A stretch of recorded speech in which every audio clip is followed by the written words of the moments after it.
It was a wild year in Formula One in 2025. One of the crazier ones that I think I've been a part of in the last 10 years, that's for sure. And we're going to talk about it. Here to help us break it all down from the BBC is Jennie Gow. Jennie, thank you so much for taking the time to do this. Appreciate it. Thank you for having me. It's lovely to be here. So, what have you been up to since the championship's been over? What have you been doing? Well, I thought I'd have a little break. So I took my husband and daughter to Iceland. Just because we don't really have snow here so much in the UK. And Iceland seemed like a good place to go for some snow. Yeah, that does sound like a really good place to go for a lot of snow, especially in the wintertime. So let's start with Lando Norris. Curious to know how his championship was, received in the UK. I mean, obviously it's not like Lewis Hamilton, but you are starting with a new British champion who kind of has to work his way up to that level of a Lewis Hamilton. Yeah, and I think because Lewis went there before and he's so successful, the most statistically successful F1 driver ever, that it will always be hard for someone else to start to climb that ladder. But Lando is well liked within the driver community. I think is well respected in terms of the paddock anyway. Mm-hmm. And I think as he goes on and the significance of what he's achieved really sinks in, he'll get more adoration from the public. And the papers were full of him everywhere. He's quite a private person, lives in Monaco, so that doesn't go down well with the British public. But it will be interesting to see if he wins Sports Personality of the Year. So his odds-on favourite, I think, but there are quite a few female footballers in there. And they've done an amazing season this year. So let's see what happens. But Luke Littler, who is a darts player, if you haven't come across him, he tipped Lando Norris for the big prize. And he's also not going because he thinks he'll lose to Lando Norris. So I think there are a lot of people within the sports world that really appreciate what he's done. Yeah, for sure. And I think the way he did it, right, just doing it is, I guess, his own way, really. It does kind of has that sense of nice guys don't always sort of finish last, in a sense, where I remember during his press conference at the end of the Abu Dhabi Grand Prix, and he had said something that was like really interesting. The fact that he didn't do it by some aspects of crashing into other drivers, being, relatively ruthless out on the racetrack. He didn't have to go to those lengths where we've seen other world champions in the past who have been pretty ruthless at getting to a world championship. What did you make of how Lando went about this season? I mean, obviously he had an okay start. He had a dip, and then once he started to kind of remake himself, you really did start to see him get a little more consistent and stronger as the tail end of the season started to wind down. So, Tim, I remember being, I think it was in Austin with you. It was. Yes. And we were talking about who would win the championship at that point in time. And I did a little poll about it. I asked a lot of people about it. Who did you think at that point in Austin would be the world champion? I thought at that point it was either going to be Oscar or Lando, but I'd put most of my money on Lando because of how Oscar's past 3 races had gone up to that point. So you were odds of everyone else, and you were right. But a lot of people backed Max at that point, or Oscar. No one I spoke to, apart from you, interestingly, backed Lando. They didn't think he would be able to turn it around and actually perform when it came to that crunch moment. And that was key to his championship. Mm-hmm. He was able to keep it steady, just go with it, not worry about everyone else, what everyone else was saying, because he let that affect him in the mid part of the season. But going away for that break in the summer and resetting himself and thinking, right, whatever's going on, it does not matter. He had the Rosberg approach, didn't he? Every session, take it as an individual. And if I win, so be it. And if I don't, I've done my best. And I thought it was absolutely impressive what he and McLaren and Oscar did. For all 3 of them went into that final race. And I was like, I don't mind who wins, because whoever wins will deserve it. It was amazing. That's a very good point. I think one of the things that I found that was quite interesting is, obviously with Lando turning off the social media and stepping away from it, really. And it's interesting because a lot of these younger drivers, they are brought up with, the internet, social media, and it's a bigger part of their life, I would say. And I found that interesting when I'd found out that he'd stepped away from it and had not been looking at what people were saying about him online and spending more time at the factory with the team, trying to develop like a better start to his weekend, like a better Friday to get a little more consistency going. I could kind of start to see that. And I don't know if you did as well, but I could kind of start to see that evolve as the rounds sort of moved on, where he did get stronger, he did make less mistakes, and he did develop that consistency that he was going after, I would say probably after the Canadian Grand Prix. So I don't know if you saw or recognize that at all when you were following him, but what stood out for you in that sort of tail end to the season for Lando? I think the Dutch Grand Prix had to be his lowest moment. Oh, yeah. The social media got on top of him. He crashed, I think, in practice, and then his engine just went. And it's very rare in this modern day and age to get a reliability issue. But his went, and it was the mirror image of when Lewis was in Malaysia and his engine exploded when he was fighting for the 16. Yeah. Thank you. And I saw that and I thought, oh no, it's happening all over again. But actually what happened to Oscar Piastri in Baku, where he crashed in every session and then the race, really helped Lando to find his flow again and give him that grace and breathing space to get back in the game.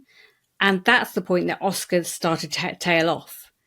And we'll never exactly know what happened to both drivers. But I saw the change in Lando.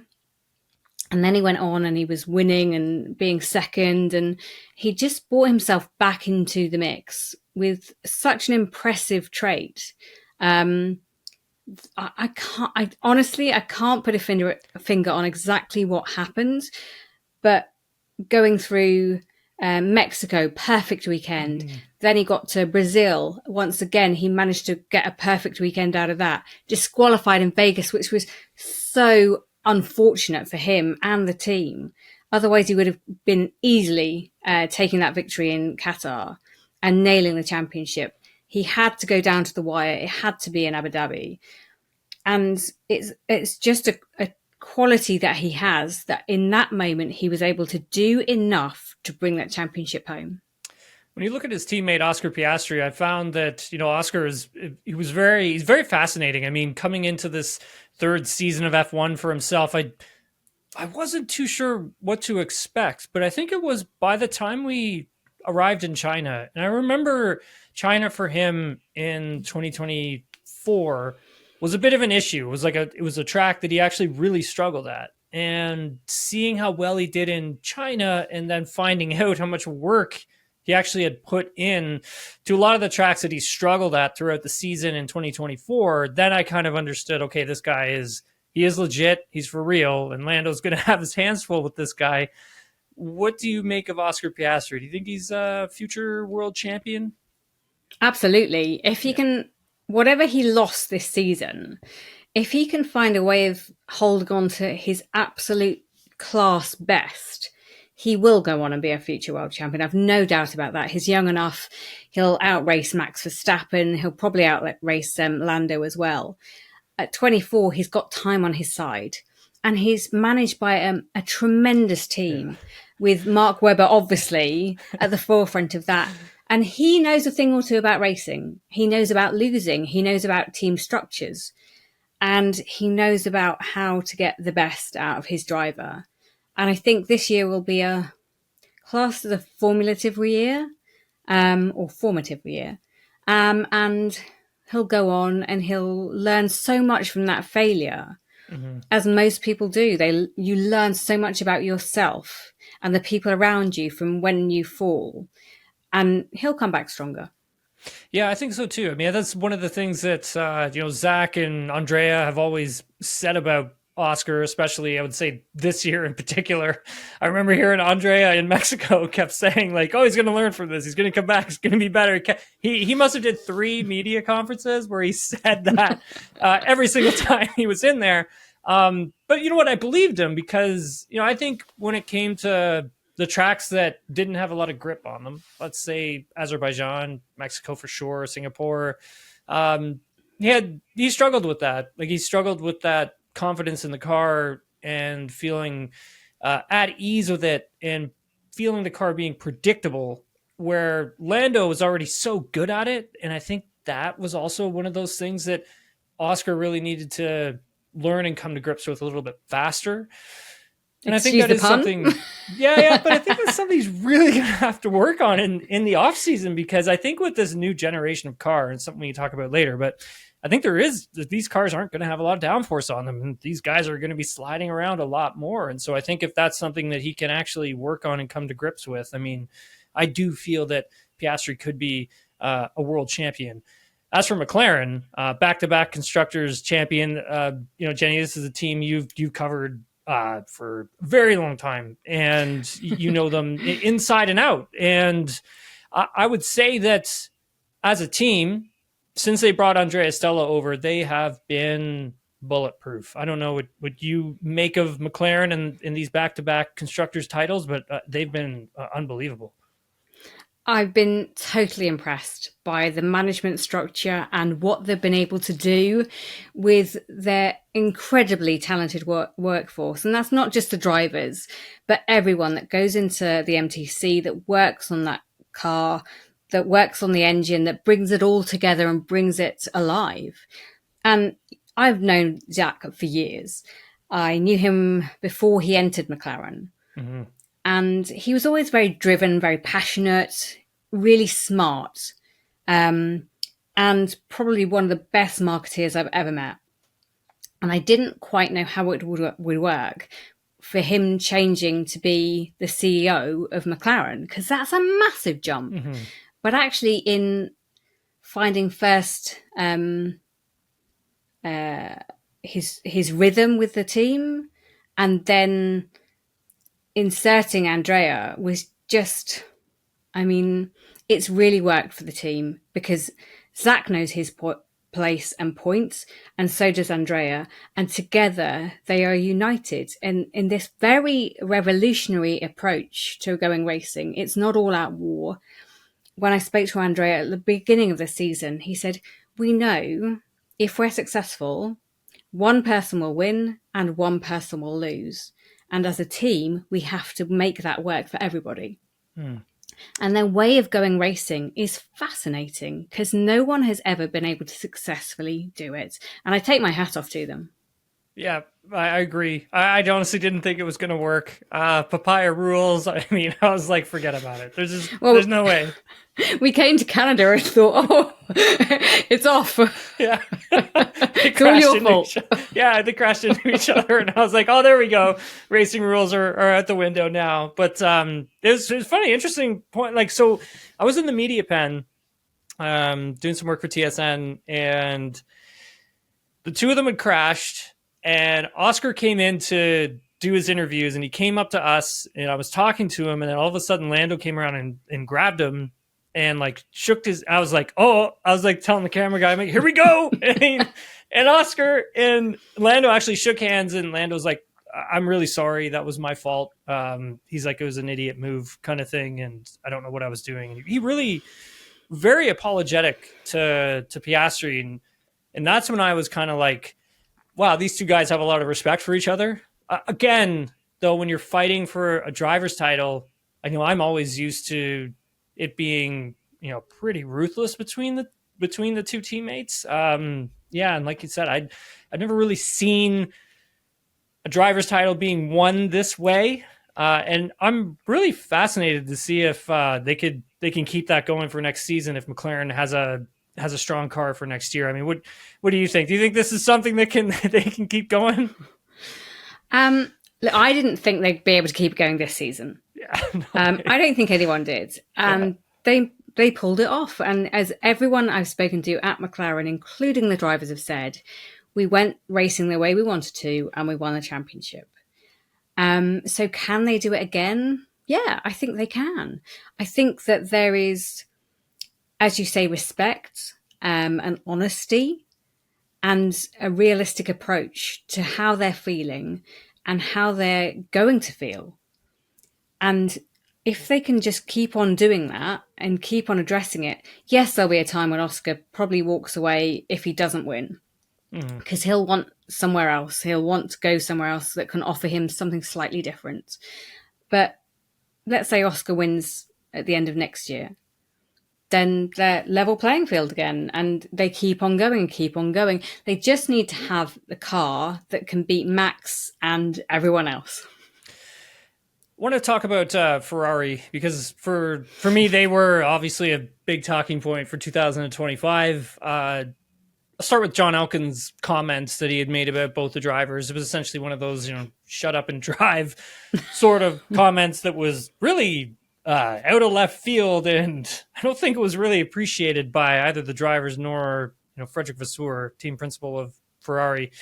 I hadn't expected Ferrari to get off to the start that they got off to, and I expected them actually to rebound sort of when they brought their new rear suspension update and a new revised floor, and it just never sort of worked out. What did you make of Ferrari this season? Because for me, it just was an absolute disaster. I'm quite surprised that actually you've still got the Ferrari book behind you, because it's Nate Saunders. I gotta promote him. You can do that, absolutely. Who wouldn't? But it's just for anyone who counts themselves as even a little bit of a Ferrari fan. It's just been brutal, hasn't it? Again. And you kind of look at it and think, there must be light at the end of the tunnel. And it just didn't come. And China was the high point. And that's saying something. The sprint race of China was the best it got for me. I just think they have been underwhelming for years. And something has to change. And it has to change quickly. Now, I'm hoping, for both of the drivers' sakes, that this is another Lewis masterclass in timing things exactly right. Because if you remember when he moved to Mercedes from McLaren, he was a year too soon. And we all looked at the end of that year and gone, why is he gone? This is crazy. He was in a championship winning car and he was going round the back and wasn't achieving anything really. And then next year, regulations changed, boom. He's there, he's on it, he's winning his second title, he's winning his third title. It was metronomic in his precision. And for me, this year was all about Lewis learning Ferrari. Not winning. If that was that could be a bonus. But next year is when it really counts. And I don't know, I saw him in Hungary, and that was, he was tearing himself apart. He didn't know what to say. He didn't know the answers. He didn't know how to drive the car. And this is, we've already said it, the greatest driver in history. So I hope for his sake that this turns around and he finds a way to drive that car that suits him, that suits Charles, and they can challenge for a championship. But I'm not putting anyone in it. I mean, it's so difficult. I mean, when I think it happened twice when Lewis had delivered notes to the team. It was before the summer break, and it sounded like that didn't go over well with some people in the factory and some people on the team, but it did go over well with some people as well. And I think that's the nature of Ferrari and the sort of, I guess, the political avenue that, the drivers do have to walk when they are working with Ferrari. The structure of it is so much different than when Ross Brawn and, Jean Todt were there running and controlling things with Michael Schumacher at the helm of the car. I'll be interested to see how they're able to turn things around. I'll be curious to see if Riccardo Adami sticks around with Lewis and him working together. I don't know if that worked this season or it didn't work. Lewis would never really comment on it. But yeah, I think as a team and Charles Leclerc, adding him into the mix, I mean, you're not only as Ferrari, I think, wasting the talent in Lewis Hamilton, but you're also wasting the peak years of an incredible Charles Leclerc. And I think for the team itself, like, it really have a lot of work to do behind the scenes, like for next season, don't they? Yeah, absolutely. And you're right, absolutely right in saying about the drivers. Um, Charles deserves to be a world champion. Absolutely does. He's just not getting the opportunities. And you get some drivers that are very good and they never win a world championship. But Charles is a different caliber and a different category to those drivers. He is world class. He is one of the best I've ever seen. He is so natural and he is devoted to Ferrari. Absolutely devoted. And I don't know how much of that comes down to his association with his father, late father, passing away, and obviously also you've got Jules Bianchi, who had apparently signed for Ferrari, certainly a younger development driver for them. So there's a lot of history there, and he's a very loyal guy. But is that loyalty taking him away from his potential? And I just hope, I really hope, that they can turn it around. They've got a massive challenge. And as you say, whether the personnel is working, I don't know. It certainly wasn't this year, but maybe they're just all eyes on next year. And we all know Fred Vasseur is a amazing manager. Yeah. So hopefully he's got it. You're kind of like me. Like, I'm getting really tired of talking about how Ferrari keeps having these disaster seasons. A team that actually was sort of on that path to a disastrous season was Red Bull Racing. But it wasn't until it wasn't until Christian Horner got sacked from the team that things actually really turned around under Laurent Mekies. I mean, you had I think an infrastructure that at the time when Christian was there, maybe not listening to Max as much when it came down to the engineering side of the car. And then when Laurent sort of came over, it kind of turned into the focus of no, we should be listening to our drivers and helping them get this car back on the right track. When you found out about Christian Horner being let go from Red Bull Racing, do you remember where you were and what you were doing? Because I certainly do. I think everyone does, don't they? I mean, just after Silverstone, just like a bomb dropped in the world of F1 and ripples keep on going. I mean, the whole drama and furore about the start of the season and everything that happened with Horner, I think just polluted that team to a point where so many people left. They were walking away. Max was almost walking away. And you're hard pushed to lose such a good champion, a 4-time world champion, at the behest of a man who was, to all intents and purpose, out of control. And as soon as they got rid of Horner, they found their feet again. They were all grounded. They were all listening to each other sometimes. But on the whole, Laurent is just a calming influence. And he just dialed everything back down and listened, as you say, and understood and tried to work out, how can I make this better for everyone? Before, it was all about the drama, all about Christian Horner, all about how it was going to revolve around the management. And as soon as Laurent took over, it just someone stopped the storm and everyone was calm and everyone could carry on. And you got the best out of people. And that's a lesson to us all of how to get the best out of the people around us. Be more Laurent.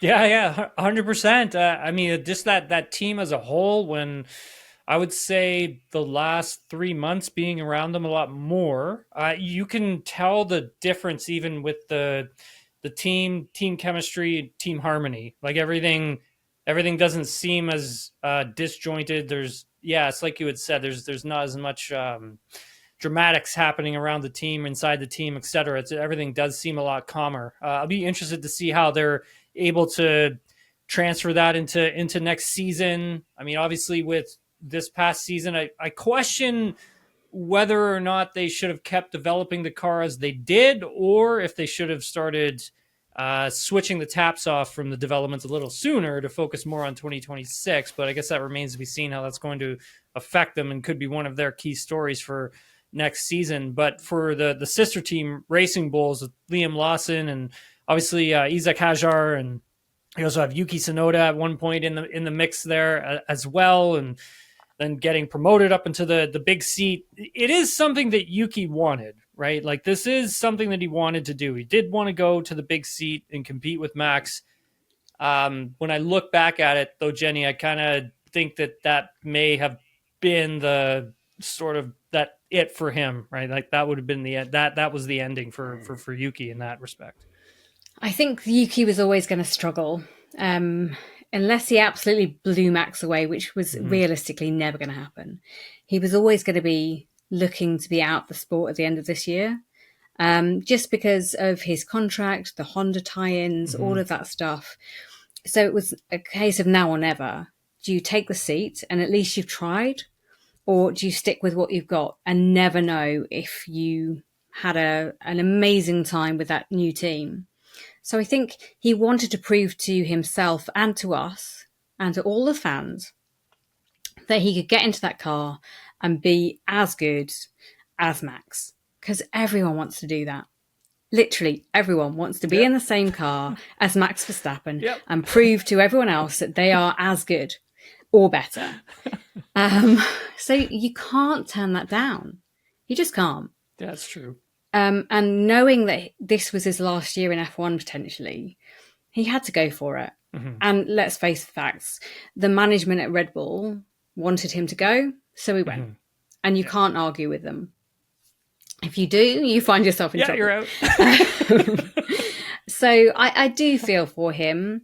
It wasn't the way that he would have liked to have left the sport. And the fact that he'll stay on, where there were rumours swirling that he'd move across to Aston Martin as a test and reserve driver because of the Honda link, that's not happened. So yeah, I feel for him, but also you have to raise your game. And in F1, you can't coast around. That's not how it works unless you're Lance Stroll. So yeah, he didn't, and unfortunately that's his time in F1 probably driving that's come to an end. But he's a great character, great guy, fun, lively, just not quite the level that he needed to be. Yeah, and it's him moving over to be that reserve driver, pulling up those duties for next season as well. I mean, still kind of keeping his foot in it, but I think, like you had said, it really is going to be hard for him, I think, to get back into F1 and even into a full-time ride somewhere. I want to stick with Red Bull Racing and Racing Bulls and talk a bit more about Max. I mean, obviously, an incredible season from Verstappen, remarkable. Really, I would say this is probably the best I've ever seen him drive ever. But I would ask you, when he drove into the side of George Russell in Barcelona, I mean, I look at that a couple different ways. I'm curious to see how you viewed it and what you think came of it. So for me, there are moments throughout a season that are shoulda, woulda, coulda. If it hadn't have gone this way, if it hadn't have gone that way. And I think for me, that was a prime case of Max losing control, which he doesn't normally do. He's nowadays very controlled, very calm, methodical. But that was also around the time that I think things were getting heated up in Hornerville as well. So I think the two go hand in hand, Spain, Horner, Max losing it a little bit. And, this ongoing battle between George and Max that spilled over from last year to the beginning of this year. And I mean, I don't know what was going through his mind, and I don't know why, but obviously that was a costly mistake for him. But I don't think it cost him the world title. Just to be clear, Mm-hmm. I think he lost other points at other places as well. And, it was more the mistakes from McLaren than it was the mistakes from Verstappen. Mm-hmm. But that point and losing control of what he was meant to be doing and supposed to be doing, I think would have played heavily on his mind, because he doesn't do that. That's not the Max of present day. I think like when I look back at that, I always like I wonder how much he learned from that moment. I remember he was speaking with the Dutch media, I believe it was in the tail end of the season, and they had asked him, I'm pretty sure it was Dutch media. I think it was Viaplay. But regardless, they were asking him, about Barcelona. And it sounded as though that he admitted, obviously, that it wasn't a great moment for him, but it was also a learning moment for him as well. And I actually view Max in two different ways last season. Like, I remember in Miami interviewing him. A little more uptight, a little, easier to get under his skin kind of thing. And then as we got through Barcelona and came out the other side, you could see him relax a lot more. But you could also see that the way that he goes about driving his racing had changed as well. And I had wondered if Barcelona in that moment, something had changed for him. Like he had actually learned something, even though it wasn't a great position for him to be in, but he had learned something from that moment that I think he's going to be able to take with him for, years to go in his F1 career, obviously. But this is an incredible season from him. And I was blown away by some of his performances this year. I want to talk a bit about Aston Martin and Adrian Newey. I mean, bringing Adrian on for Lawrence obviously wasn't like it was challenging to get him onto the team, but finally getting him on and getting him working on 2026 car, and that didn't happen until March. And then all of a sudden, in November, Adrian signals that he's going to become the team principal of Aston Martin as well. Do you think he's biting off a little more than he could chew? I mean, this is Adrian Newey, one of the greatest minds in F1 ever, as the book behind you tells. Yes. But I don't know what they're thinking. I don't know what he's thinking. I haven't sat down with him since the announcement was made. I saw him in Qatar, but it wasn't the moment. And I think it's a fascinating move. Mm. Is it one born out of necessity? I don't know. It's hard to tell the background behind it.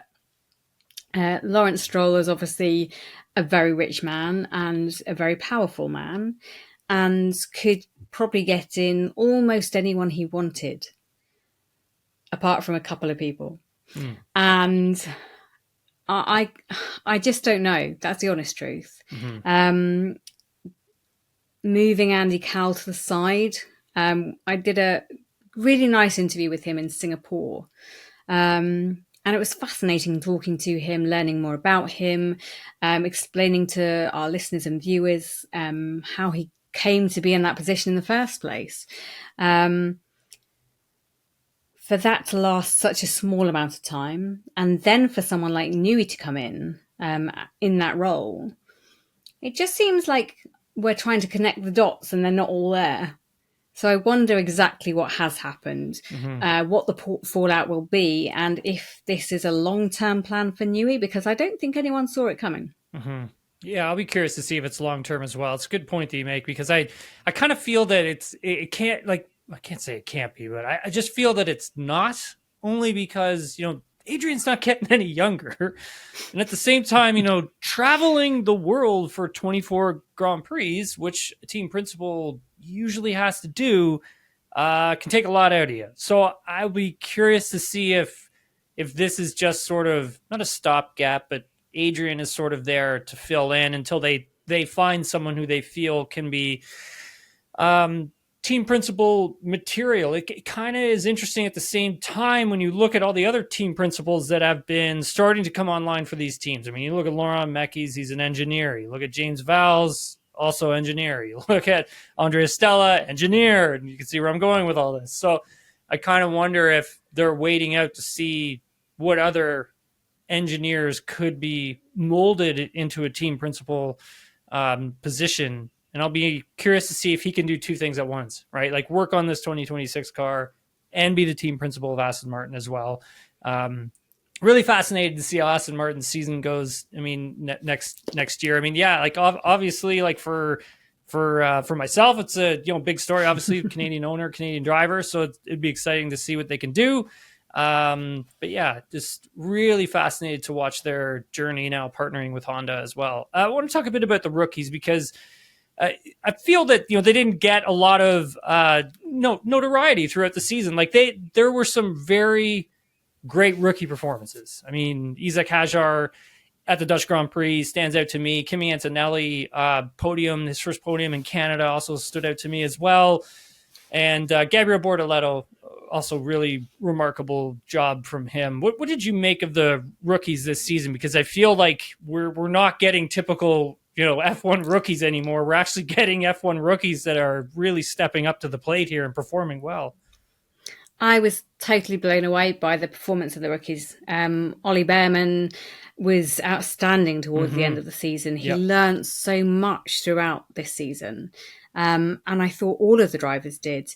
And we saw spells from all of them where they really excelled and where they fell away a little bit and just lost out a little bit of momentum. And Kimi, as you say, started so well. And we thought, wow, he really is living up to expectations. Toto was saying all sorts of things about him.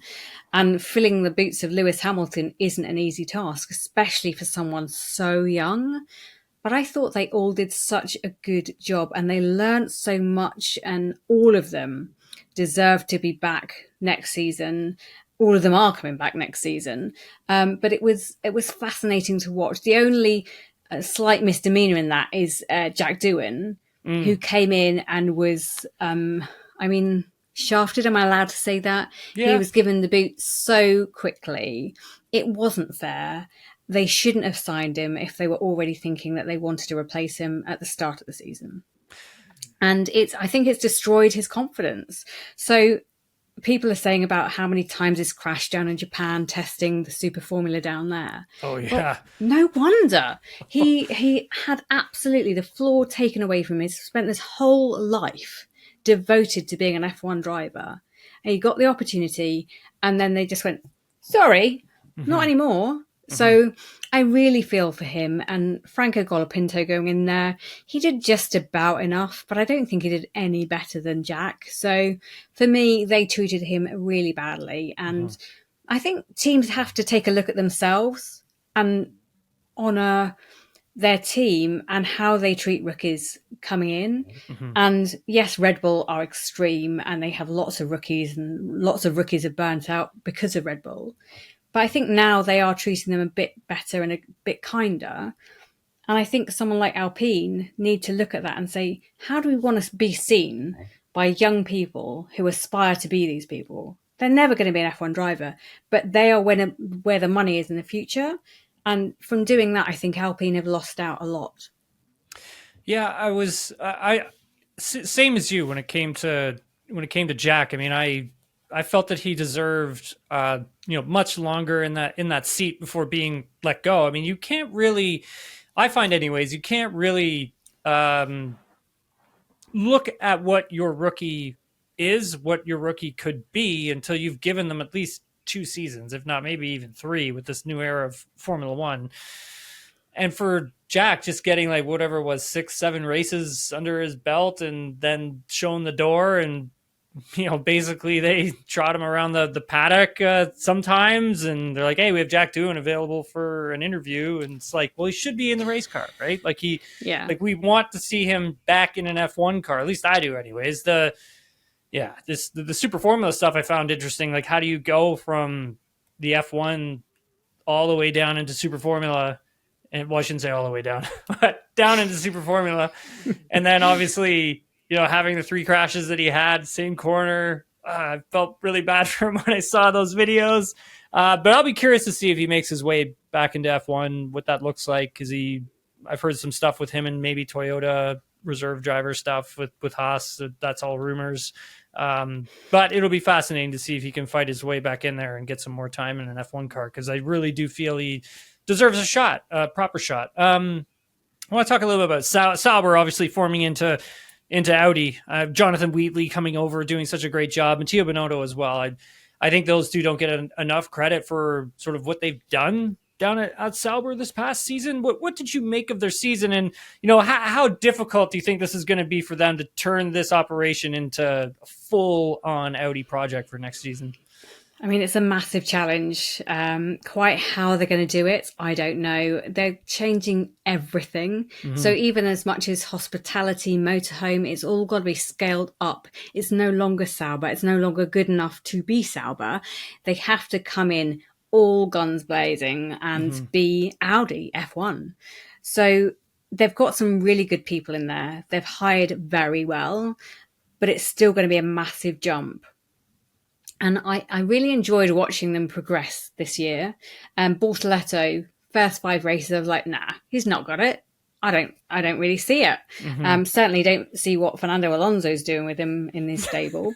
But all of a sudden he came alive, and much quicker than Nico Hülkenberg, yes. Who took, I think, about 700 years to get his first podium. Yes. But he did it. So it was just lovely to see. Jonathan and I go way back, and it was lovely to see the success that one podium brought and how much it meant to everyone. And it was just a fairy tale of a weekend for Nico, because he has tried to shake that monkey from his back time and time again. And he's been very close before. But doing it at Silverstone, what a great place to do it. And everyone appreciated it as well. They were like, yay! Yes. So it was good. It was such a good story. What they have next year, who knows? But it'll be fun to watch. Yeah, I thought Jonathan I want to bring it back to Wheatley for a second. I just thought he did such a great job. I mean, and honestly, like, Jenny, it was the first time for me actually really to get to know him. Red Bull never really made him like available to, broadcast media a lot of the time. So you could never really get to know the guy. And then now Sauber was kind of like, hey, do you want to speak with Jonathan? Hey, do you want to speak with Jonathan every time I'm on the ground? I'm like, yes, I would. Yes, I will. Yeah. Yes. And he was, I felt he was really great to do interviews with and get to understand him. But also at the same time, like the amount of work that him and Mattia have had to do at that team to really get things ready for Audi is staggering. And I wish them all the best. I think it's going to be a challenge, but I think they've got the right 2 individuals in the places of power, if you would call it that, at the team for next season. I'm excited to see how they go. A team that I think could really struggle next year it's got to be Cadillac, right? Like, what do you think here? I mean, honestly, I think it's going to be a really rough outing for them to start off with. I mean, they are predicting that themselves. They have said, don't expect us to come all guns blazing and win. Even being in the points will be tough enough. They've got 2 great drivers there. And I think that's a great, almost diversionary tactic, because they can do all the singing and dancing, and they can be Perez and Bottas, and they can give so much to the fans that actually that leaves the team to just chip away and find their feet. And I think it'll be fascinating. It's going to be a really hard task. They are years behind because everyone has such experience, and the team do, but collectively they haven't done a full race in real time. They've simulated it. They've spent hours just prepping and getting the team ready. They were very bold in not having an entry, but still recruiting and developing that team and getting it all in place. So I can only say I wish them the best of luck. Dan Towris is a fascinating person. He seems really switched on. Graham Loudon, who's the team principal, has years of experience and is such the right person. He's so steady. He'll keep everyone in check and he'll get the best out of people. So I really hope that they at least hit the ground running. I'd hate for them to just have loads of reliability issues and not get the car actually working. I'm curious to see how their two drivers end up doing. I mean, a lot of experience there with Sergio Perez and Valtteri Bottas. I love Valtteri. I think he's great. I'm happy he's getting like another kick at the can with F1. I really do feel that he's a really good driver. I think they've done a good job getting both of these guys on board. I don't think Sergio's as bad as people thought he was. I've always been a Sergio Perez supporter in that respect. That Red Bull car is hard to drive. Let's just put it the way it is. But for 2026, with this new regulation change that we have coming out, you and I taping this on the Wednesday when F1 released all of these articles that we got. Did you get a chance to go through all that paperwork? Not really, no. I was far too busy Christmas shopping and taking my daughter to gymnastics. But I knew roughly what was going to be in them, and I know the challenge it's going to bring for everybody, especially us, to kind of explain all these differences and challenges and how it's going to change and what people can expect. But I think it's good for the journey because all these new fans that have come to F1, they can know as much as everybody else. Yeah, that's maybe true. More. Yeah, that's true. That's a good point. So it's a good grounding effect for everybody. And let's see what happens. This is what we want in F1. We want them to throw the rule book up in the air every now and then and just see what happens. Let's see how the pieces fall out. Do you think, though, like it's maybe just a little bit too much of a big throwing up in the air of the rule book for this one? Because it's a massive change. It's huge. I mean, if you're going to change it, you might as well do it big. Yeah, I guess go big or go home. Come on. Yeah. That's a good point. It's a very good point. Jenny, thanks so much for taking the time to do this. Really appreciate it. It's Jennie Gow from the BBC. Adam and I are going to be back in January with some more Nailing the Apex. So until then, everyone have a wonderful holidays. Be safe out there. And thanks again for watching and listening.